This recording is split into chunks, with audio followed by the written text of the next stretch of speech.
Pemirsa, kasus video deepfake vulgar atau asusila yang kasus penipuan yang menggunakan deepfake dengan sudah ada 100 orang yang menjadi korban dengan kerugian mencapai 65 Pertanyaan juta saya rupiah. adalah sebenarnya bagaimana sih teknologi deepfake AI ini bisa menjadi ancaman terhadap informasi, terutama jika disangkut pautkan dengan tokoh-tokoh publik seperti kasusnya. Halo semuanya, perkenalkan saya Dian Anggreni. Di sini saya sebagai mahasiswa jurusan Ilmu Komunikasi.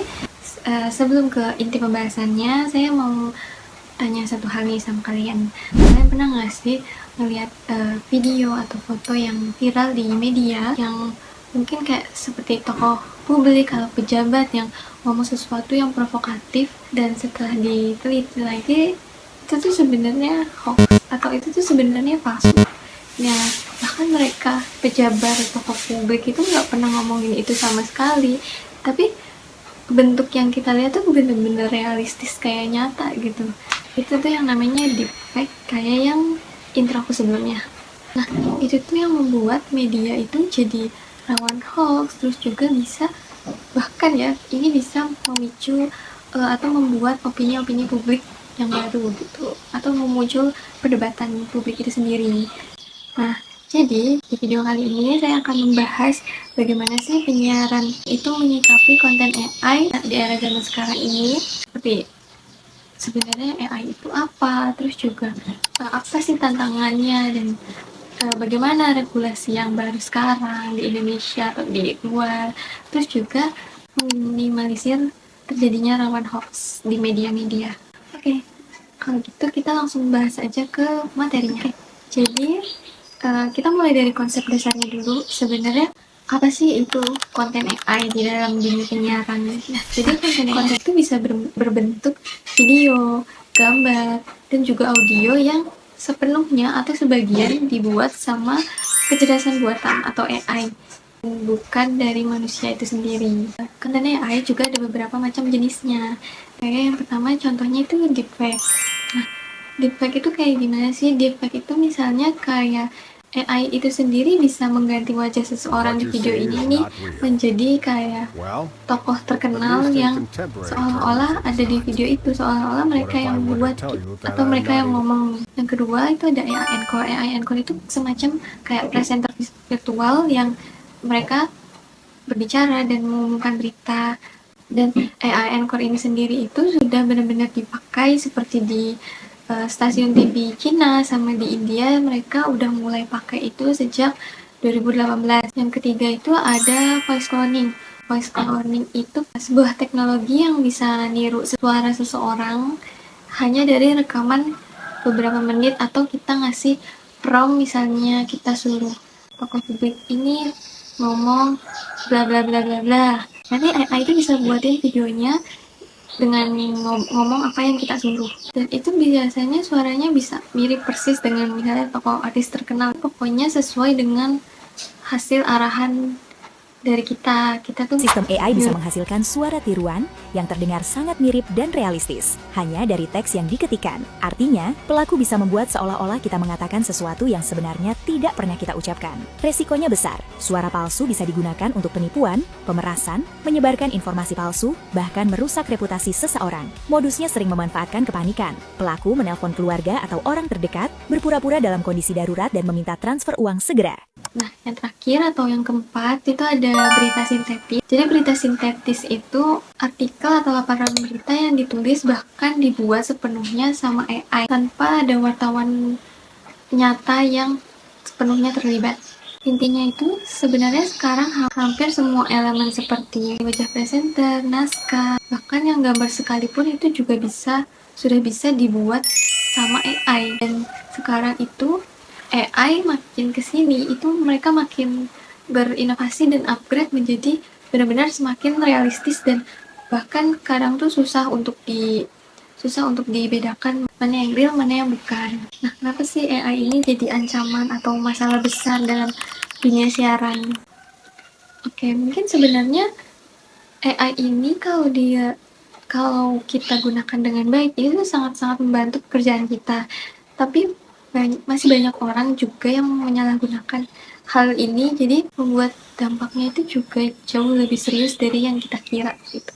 Yang pertama, ancaman atau masalah serius itu adalah hoax. Jadi disinformasi berita ini makin pesat, dan apalagi di zaman dengan era teknologi yang semakin canggih ini, banyak media-media berbagai platform itu, berita itu bisa semakin cepat tersebar dan viral dan bisa membuat atau membangun opini publik.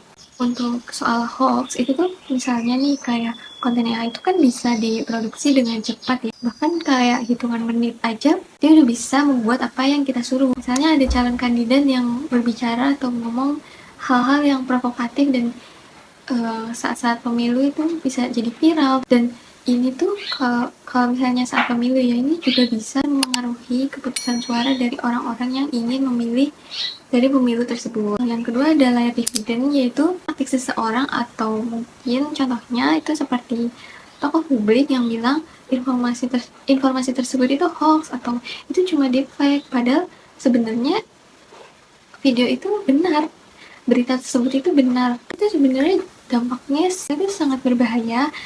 Kayak misalnya orang itu tahu kalau misalnya ini ada deepfake, ada konten-konten AI yang palsu, itu yang membuat publik jadi bingung dan masyarakat juga kurang untuk bisa membuktikan kalau misalnya memang video ini tuh real gitu. Seperti itu contoh layar dividen. Nah, yang ketiga itu ada penipuan, dan kasus-kasus ini tuh sering banget disalahgunakan sama orang-orang yang nggak bertanggung jawab. Ini nggak hanya berlaku sama politik saja. Untuk kayak sehari-hari itu biasanya kita bisa loh rawan penipuan. Contohnya itu di tahun 2019 ada sebuah perusahaan energi di Inggris yang rugi sekitar $220 karena karyawannya itu tertipu sama suara AI. Jadi kasusnya itu karyawannya itu diperintahkan untuk mentransfer uang, dan karena mungkin karyawannya belum tahu atau memang mungkin itu suaranya nyata real banget, jadi dia tanpa kecurigaan dia langsung mentransfer uangnya itu, dan akibatnya itu jadi perusahaan bisa rugi besar.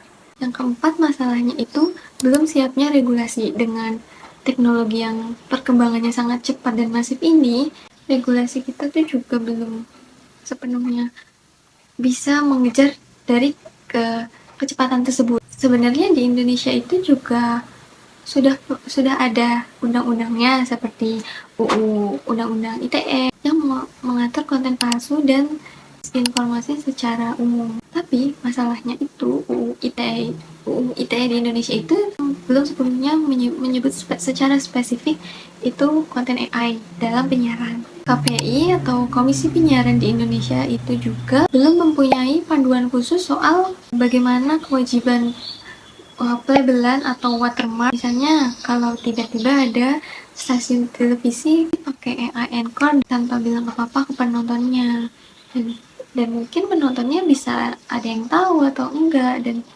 dari sudut pandang hukum sendiri itu pun nggak bisa untuk menindaknya secara tegas karena belum ada UU pasti yang menjelaskan konten AI tersebut.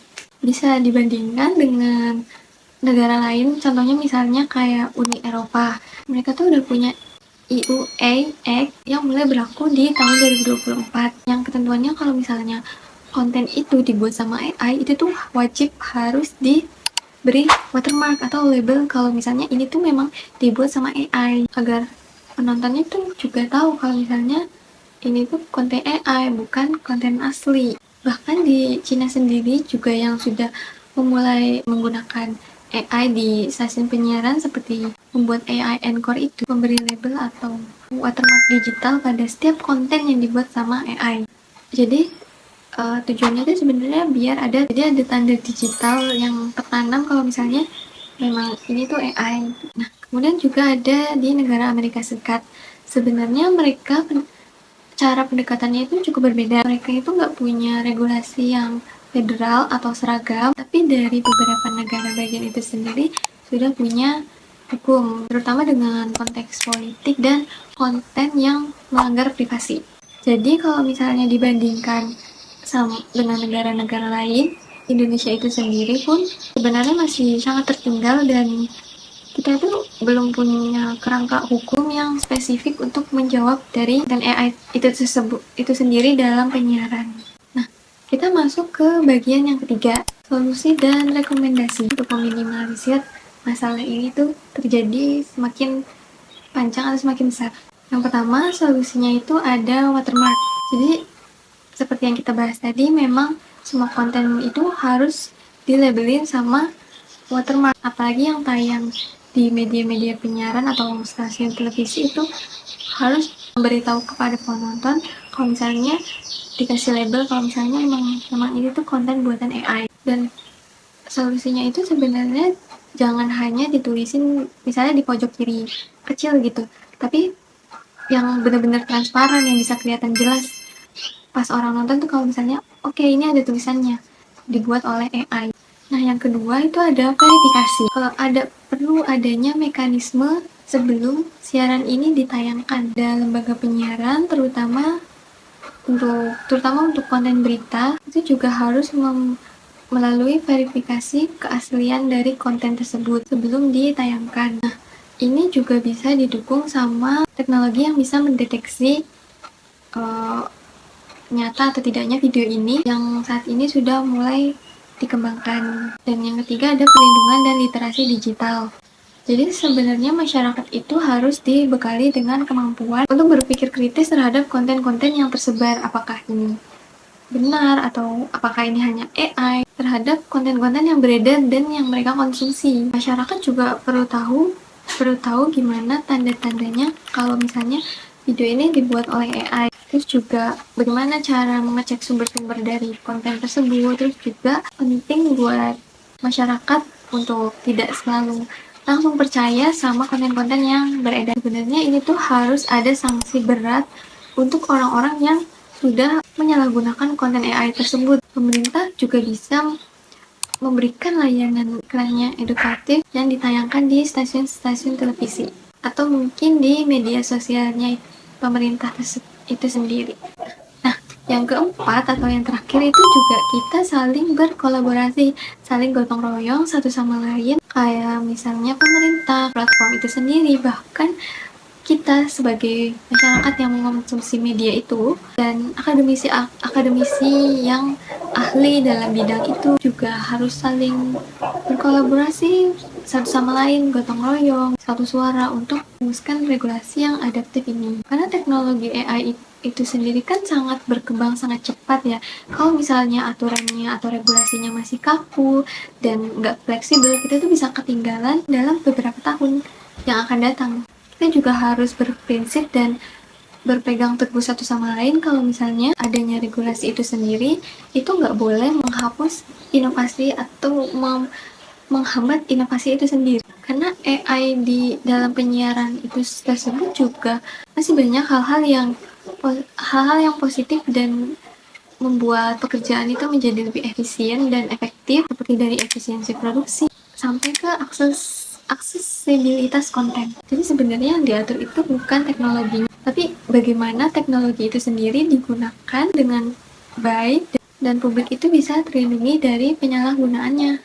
Oke, masuk ke bagian 4 atau penutup. Jadi aku mau mungkin ngasih beberapa kesimpulan yang tadi sudah aku bahas.